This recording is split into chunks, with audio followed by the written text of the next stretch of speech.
Hi everyone, in this video I'm going to show you how you can silence unknown callers on WhatsApp. So if you find this video helpful, please give it a like and make sure you subscribe for more useful tutorials. So what you'll need to do is open up WhatsApp, then click on the three dots on the top right hand side. Once you're on here, go to settings, then you should see privacy near the top, so you want to tap on that. Then once you're on here, just scroll down and you should see calls, so you want to click on there. And this will just let you know calls from unknown numbers will be silenced. They will still be shown in the calls tab and in your notifications.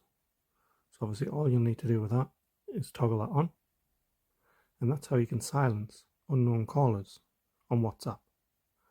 Thanks for watching,